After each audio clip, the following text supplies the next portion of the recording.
Bonjour, je me présente Jonathan Gulam, consultant Data Center chez Magirus France. Je vais vous présenter ici les différentes étapes de la configuration d'un backup pour un client Avamar. Donc les différentes parties qui constituent ce backup. Donc la première partie donc, est le dataset.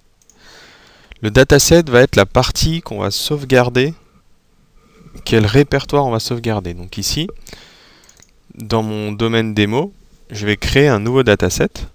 Donc ici, par défaut, il va récupérer donc toutes les informations. Donc je donne le nom dataset. Donc ici, moi, mon but va être de sauvegarder le répertoire Protected Data.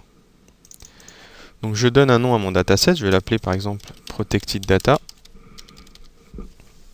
Et je vais retirer, vu que c'est celui du Windows, toutes les informations que nous avons ici. Donc tous les autres systèmes qui ne nous intéressent pas.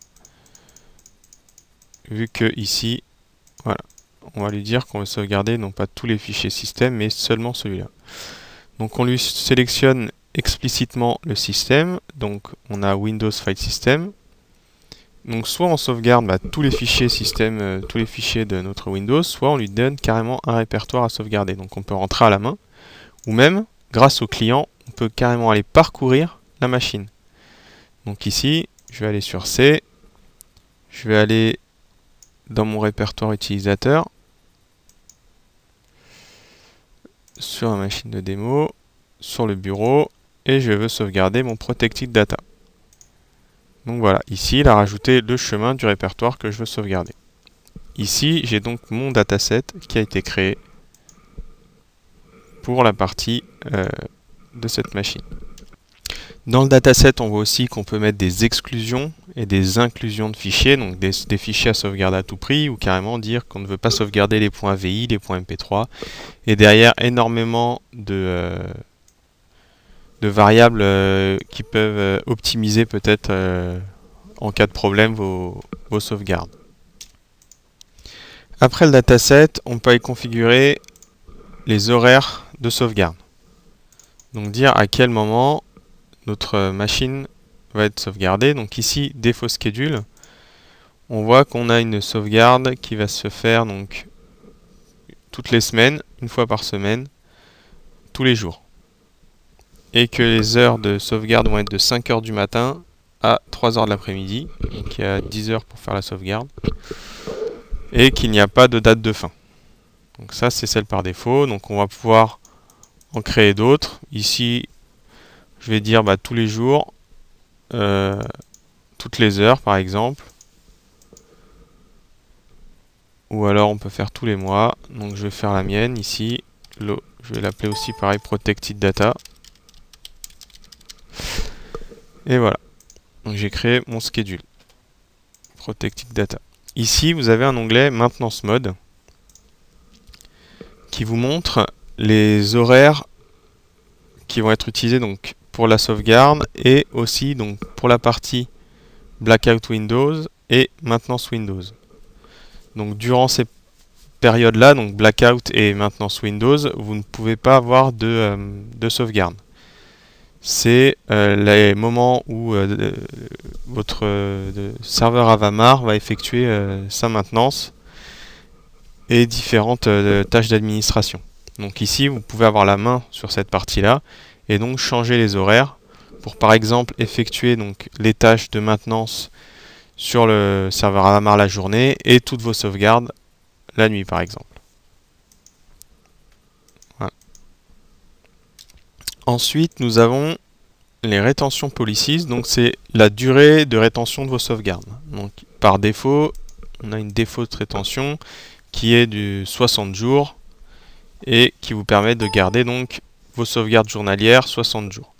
Donc on voit ici qu'on peut donner le nombre de jours pour les sauvegardes hebdomadaires, mensuelles et annuelles. Et donc derrière, pouvoir donner le nombre de jours. Donc on peut en créer une nouvelle pour la démo. Ici, on va appeler pareil Protected Data. On va lui dire OK, 60 jours pour nos sauvegardes. Et même mettre ici les weekly, en fait, je ne vais pas les garder 60 jours, mais 90 jours. L'exemple. Donc voilà.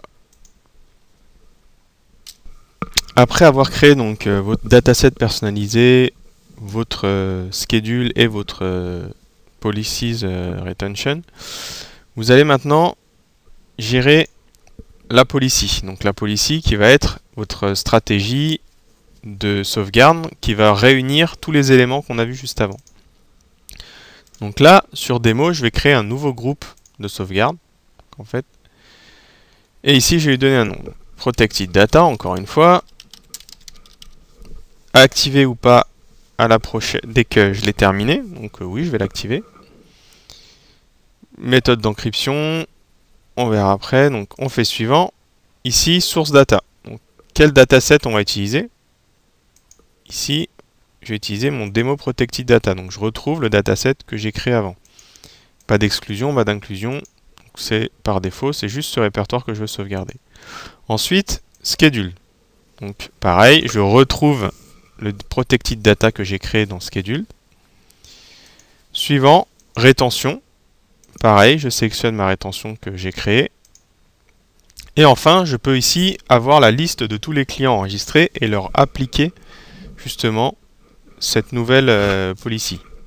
Donc là, c'est vidéo démo qui m'intéresse. Je le sélectionne. On peut sélectionner plusieurs. Voilà, juste vidéo démo. Et je fais finish. Donc voilà, ici, nous avons ma sauvegarde qui a été configurée pour ce client.